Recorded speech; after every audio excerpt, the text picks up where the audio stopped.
नर्मदे हर दोस्तों इस वक्त हम मैया के किनारे पर उत्तर तट की सुलपानी झाड़ी में हैं और यहाँ शाम का समय अभी 5:30 के आसपास का टाइम हुआ है। तो और घूमते घूमते ऐसा सोचा कि प्रश्नोत्तरी वीडियो बना दूँ, तो आज के प्रश्नोत्तरी का वीडियो बना देते हैं। तो आज की प्रश्नोत्तरी में प्रश्न लेते हैं हम। पहला प्रश्न है श्री मान सिंह गोहिल और एक तारा बहन का है जो राजपालड़ी गुजरात, और उन दोनों का प्रश्न सेम है और उन दोनों का प्रश्न है कि मैं कहाँ से हूँ, मेरा गांव कौन सा है। तो तारा बहन और मान सिंह जी, शायद आप नहीं जुड़े इसलिए आपको नहीं पता, बता देता हूँ। मैं गुजरात के आणंद ज़िले से रहने वाला हूँ और आणंद ज़िले में मेरा गांव का नाम है मोगर, जो वासद और आणंद के बीच में आता है। और अगला प्रश्न लेते हैं। अगला प्रश्न है श्री प्रिया देव जी का। इनका कहना है कि व्यास बेट में जाने से परिक्रमा खंडित होती है क्या? तो प्रिया बहन, ऐसा है कि व्यास बेट में जाने से परिक्रमा तो खंडित नहीं होती है, मगर अगर पानी दोनों तरफ है तो परिक्रमा खंडित होगी। तो क्योंकि मैया के पात्र को पार करना होगा। अगर गर्मी में कोई आता है मार्च के बाद तो आसानी से उनको व्यास बेट के दर्शन हो जाते हैं। और बहुत से कोई ज्ञानी पुरुष ऐसा भी कह सकते हैं कि नहीं, मैया का पात्र है तो वहाँ नहीं जा सकते। तो ऐसा बात नहीं है। पहले भी बहुत से ऋषि मुनि, हमारे रंगवदूत महाराज भी परिक्रमा में व्यास बेट में रहे थे। तो व्यास बेट में अगर पानी नहीं है तो जा सकते हैं।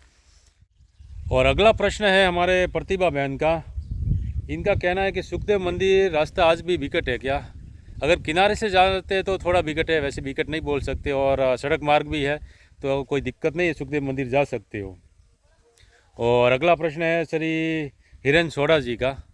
इनका प्रश्न है कि वीरेंद्र भाई, नर्मदा परिक्रमा करवाती मतलब तुम्हारे व्यक्तित्व में शू फर्क आया? मैं इनके कहना का तात्पर्य है कि नर्मदा परिक्रमा करने से मेरे व्यक्तित्व में क्या फ़र्क आया। तो ऐसा है हिरेन भाई कि परिक्रमा करने या ना करने से व्यक्तित्व में फ़र्क आता है या नहीं है, ये मैं नहीं बता सकता। मगर जैसे जैसे आप अपने भावों को अगर बदलेंगे और अपने विवेक से सोचेंगे तो धीरे धीरे व्यक्तित्व में बदलाव तो आएगा। और दूसरी बात कि परिक्रमा करने से अगर बदलाव आता है तो उसका एक रीज़न ये भी है कि हमें संयम में रहना हम सीख जाते हैं। और छोटी बड़ी चीज़ जैसे कि अन्न का सम्मान करना हम सीख जाते हैं। और प्रतिदिन पूजा पाठ भी होती है, एक नियम से चलते, तो थोड़ा थोड़ा बदलाव तो आता ही है। अब वो परिक्रमा से आओ, दूसरी यात्रा से आओ। अगला प्रश्न हम लेते हैं, ये है श्री अमित भाई जी का। इनका प्रश्न पिछली प्रश्नोत्तरी में रह गया था, इनकी शिकायत थी कि मेरा प्रश्न नहीं लिया, तो इस बार ज़रूर ले।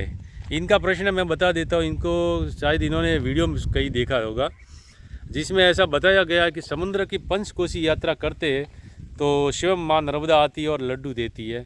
तो आपके साथ क्या हुआ? जी हाँ, हमने पंचकोशी परिक्रमा की मगर हमें लड्डू तो नहीं मिला।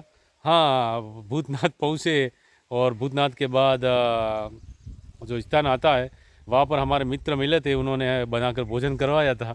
यही अनुभव रहा और बहुत अच्छा अनुभव है, रास्ता हमें बहुत अच्छा मिला। तो ऐसा है अमित भाई कि ऐसी कपोल कल्पित बातों में मुझे तो विश्वास नहीं है। हाँ, हो सकता है ये उनका अनुभव हो, जिसने बताया हो, उन्हें मैया ने लड्डू दिया है, क्या दिया वो जाने। मेरा मानना ये है कि अगर आपकी भक्ति इतनी बढ़ गई है कि नर्मदा मैया साक्षात आपको प्रसाद देने आए तो वो बहुत बड़े सिद्ध होते हैं। हमारी इतनी ताकत औकात नहीं है कि हमें मैया लड्डू देने आए। मेरा मानना ये है कि अगर मैया हमारा सुन रही है तो हम ये उनके पास क्या लड्डू मांगेंगे? बहुत से परिक्रमावासी कहते हैं रात को मेरी इच्छा हुई कि जलेबी खानी है तो सुबह मैया ने जलेबी दे दी। देखो, वो संजोग हो सकता है और मैया का चमत्कार मानो तो भी ठीक है। मगर मेरा मानना ऐसा है कि अगर हमारी पहचान नरेंद्र मोदी तक होगी, प्रधानमंत्री तक, तो हम उनसे काम क्या करवाएंगे? छोटा मोटा राशन कार्ड का काम करवाएंगे क्या? ऐसी बात नहीं है। अगर मैया हमारा सुन रही है तो हम बहुत बड़े सिद्ध हो गए, इसका मतलब ये है। ठीक है, जैसी जिसकी वो भावना होगी। अगला प्रश्न है ये अपने धीरू भाई जी का है। ये कहते हैं कि आप आरती में घी यूज करते, घी की बाती यूज करते या कपूर? देखिए, घी की बाती यूज करते और कभी कपूर भी यूज कर लेते, जो समय पर मिलता है वही यूज कर लेते हैं। अगला प्रश्न है श्री शांताराम जी का। ये कहते हैं कि मुझे ध्यान साधना के लिए नर्मदा मैया के तट पर कोई अच्छा सा आश्रम बताइए। देखिए शांताराम जी, ऐसा है कि ध्यान साधना के लिए अब नर्मदा मैया के तट पर आपको आश्रम मैं अपने हिसाब से नहीं बता सकता। उसके लिए आपको स्वयं देखना होगा, क्योंकि जहाँ मुझे ठीक लगता हो, ज़रूरी नहीं कि आपको भी ठीक लगे, और जहाँ मुझे पसंद नहीं ज़रूरी नहीं आपको भी पसंद नहीं हो। आपको कैसी जगह पसंद है आप देख लीजिए, बहुत से आश्रम हैं जहाँ पर आप ध्यान साधना कर सकते हैं। वैसे अगर आपका ये सोचना है कि मैं आश्रमों में रह कर सेवा करूँगा और ध्यान साधना कर पाऊँगा, तो ये संभव नहीं है। बहुत से मेरे को मिले और रास्ते में जो इसी चक्कर में नर्मदा मैया के तट पर आश्रमों में आते और सिर्फ वे आश्रमों के सेवक बनकर रह जाते। दूसरा उनको फ्री टाइम नहीं मिलता है अपनी भक्ति करने के लिए। इससे उत्तम है कि आप अपने घर या नज़दीक में जो भी मंदिर है वहाँ पर भी कर सकते हैं। और एक प्रश्न है जो बहुत महत्वपूर्ण है, ये प्रश्न है श्री जेडे ग्रुप डिजिटल एशिया, इनकी आईडी का नाम है। और इनका प्रश्न है कि नर्मदे हर, अगर आप परिक्रमा कर रहे हो और आपके परिवार में डिलीवरी हो या बच्चा पैदा हो, तो आप नर्मदा मैया की पूजा पाठ करते हो या बंद रखते हो? एक सबके लिए, सर्वसामान्य के लिए प्रश्न है, मेरे लिए नहीं है। या गुजरात में 1 महीने तक हम पूजा पाठ नहीं करते हैं। अब ये प्रश्न थोड़ा विचित्र है और मेरी समझ से परे है, क्योंकि पहली बात तो ऐसे है कि जो सबके पाप हर लेती है, जो मोक्षदायिनी है, वो अपवित्र कैसे हो सकती है? मेरा मानना है कि वो अपवित्र ऐसे तुच्छ कारणों से नहीं हो सकती और किसी कारणों से नहीं हो सकती।